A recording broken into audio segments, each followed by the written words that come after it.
नमस्कार दोस्तों, चलिए देखते हैं उत्तर प्रदेश की बड़ी खबरों को। उससे पहले यह वीडियो आप किस जगह से देख रहे हैं हमें कमेंट में जरूर बताएं। प्रयागराज रेलवे स्टेशन पर राजकीय रेलवे पुलिस GRPF ने ट्रेनों व स्टेशनों से गुम हुए यात्रियों के 200 मोबाइल फोन बरामद किए हैं। तकरीबन 30 लाख रुपए कीमत के 150 मोबाइल फोन को पुलिस ने धारकों को सौंप दिया है। मोबाइल मिलते ही धारकों के चेहरे खिल उठे, जबकि 50 मोबाइल धारकों का पुलिस इंतजार कर रही है। मुरादाबाद में गागन नदी पर बने पुराने पुल को तोड़ने का काम शुरू हो गया है। पुल पर वाहनों का संचालन बंद कर दिया गया है। इसके चलते जाम की स्थिति पैदा हो रही है। मुख्यमंत्री योगी आदित्यनाथ ने अधिकारियों को निर्देश दिए हैं कि धनतेरस और दीपावली के अवसरों पर अनावश्यक जांच या छापेमारी की कार्रवाई से बचा जाए। व्यापारियों और उद्यमियों के उत्पीड़न की शिकायत कहीं से भी नहीं आनी चाहिए। प्रदेश में बिजली के निजीकरण का मुद्दा गर्माता जा रहा है। मुंबई में होने वाली डिस्ट्रीब्यूशन यूटिलिटी मीट का अभियंता विरोध करेंगे। निजीकरण का फैसला किसी भी कीमत पर स्वीकार नहीं किया जाएगा। इसके विरोध में अब देशव्यापी आंदोलन शुरू किया जाएगा। शेयर ट्रेडिंग के झांसे में फंसाकर 8 लाख रुपए की ठगी के आरोप में 2 साइबर अपराधियों को कलकत्ता की दमदम जेल से अलीगढ़ कोर्ट लाया गया। उसमें से एक को अलीगढ़ जेल भेज दिया गया और दूसरे को पुलिस साथ ले गई। धनतेरस पर काशी में मां अन्नपूर्णा के स्वर्णमयी स्वरूप के दर्शन होंगे। इस बार भी श्रद्धालुओं को 5 दिनों तक माता के स्वर्णमयी विग्रह के दर्शन मिलेंगे। 18 अक्टूबर को कपाट श्रद्धालुओं के लिए खुल जाएंगे और 22 अक्टूबर को शयन आरती के बाद अगले साल के लिए बंद हो जाएंगे। बरेली में 26 सितंबर को हुए बवाल के बाद प्रशासन एक्शन मोड में है। अब तक 170 करोड़ से अधिक की संपत्तियों को सील किया जा चुका है। वहीं 5 करोड़ रुपए लागत का जखीरा स्थित रजा पैलेस व बानखाना स्थित रजा चौक में लगभग 27 लाख के 2 अवैध चार्जिंग स्टेशन ध्वस्त किए गए हैं। बहराइच में विश्व डॉल्फिन दिवस 5 अक्टूबर पर एक डॉल्फिन सरयू नहर में फंसी दिखी। वन विभाग और WWF की टीम रेस्क्यू में जुटी है। पानी कम होने के कारण रेस्क्यू टीम को डॉल्फिन को बाहर निकालने में समस्या आ रही है। बरेली में मुख्य सड़क के दोनों किनारे बनी करीब 400 दुकानों के बाहर अवैध कब्जों पर नगर निगम का बुलडोजर चला। नाले नालियों के ऊपर का अवैध निर्माण गिराया गया। 2 घंटे तक चली कार्रवाई में नालों पर डाले गए स्लैब व टिन शेड हटाए गए। ललितपुर झांसी के 11 गांवों में पहली बार किसी मोबाइल का नेटवर्क पहुंचेगा। इसके लिए BSNL भारत संचार निगम लिमिटेड ने नो नेटवर्क वाले इलाकों में 4G के नए टावर लगाए हैं। इससे इन इलाकों में लोग जल्द ही एक दूसरे से मोबाइल के जरिए संपर्क कर सकेंगे। आगरा के कोठी मीना बाजार के लिए अधिग्रहण के लिए सरकार ने DM के खाते में 9 करोड़ 46 लाख रुपए टोकन मनी के रूप में ट्रांसफर कर दिए हैं। जिस जगह पर छत्रपति शिवाजी महाराज को धोखे से बंधक बनाकर रखा गया था, वहां शिवाजी महाराज का भव्य स्मारक बनाया जाएगा। बर्फ की चादर से ढके पहाड़, हरे भरे जंगलों और समुद्रों के किनारों को छोड़कर सैलानी गंगा किनारे बसी शिवनगरी काशी को खूब पसंद कर रहे हैं। काशी में 3 साल में विदेशी पर्यटकों की संख्या 120 गुना तक बढ़ गई है।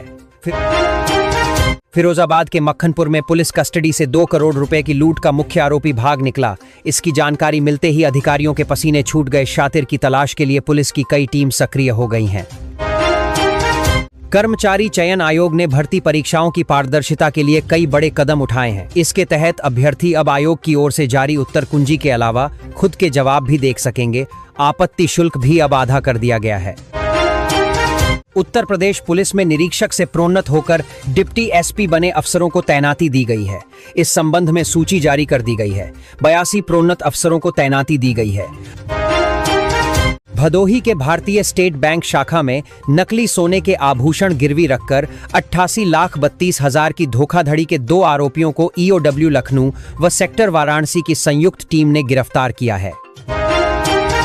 वीरांगना लक्ष्मीबाई रेलवे स्टेशन झांसी पर 14 रुपए की बोतल 20 रुपए में देने पर जब यात्री ने आपत्ति जताते हुए शिकायत करने की बात कही, तो वेंडर ने गाड़ी की चेन पुलिंग कर उसके साथ मारपीट कर भाग गया। यात्री ने इसकी शिकायत IRCTC को की है। बरेली के कोतवाली देवरनिया क्षेत्र में गांव इटौवा और गांव गोपालपुर निवासी 2 युवकों ने मुख्यमंत्री योगी आदित्यनाथ की तस्वीर से छेड़छाड़ कर उसे सोशल मीडिया पर पोस्ट कर दिया। शिकायत मिलने पर देवरनिया पुलिस ने रिपोर्ट दर्ज कर दोनों आरोपियों को गिरफ्तार कर लिया। यूपी में सड़क दुर्घटनाओं को 50% तक कम करने के उद्देश्य से प्रत्येक तहसील में 10 सड़क सुरक्षा स्वयंसेवकों को तैनात किया जाएगा। कुल 3,510 स्वयंसेवक यह जिम्मेदारी संभालेंगे। इन्हें मानदेय दिया जाएगा। लखनऊ की सौम्या मिश्रा कनाडा में रहकर प्रतिवर्ष रामलीला के मंचन का निर्देशन करती हैं। 35 बच्चों और 60 वयस्कों की टीम में लखनऊ समेत प्रदेश के कई कलाकार अहम भूमिकाएं निभाते हैं।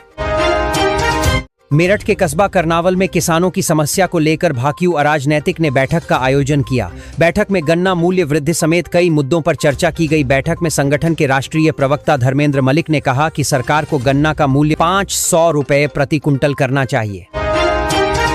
वाराणसी के विभिन्न स्थानों पर रामलीला का भव्य दिव्य आयोजन हुआ तो चारों ओर जय श्री राम का नारा गुंजायमान हो गया। दशरथ पुत्रों का मिलन देख हर किसी की आंखें नम हो गईं।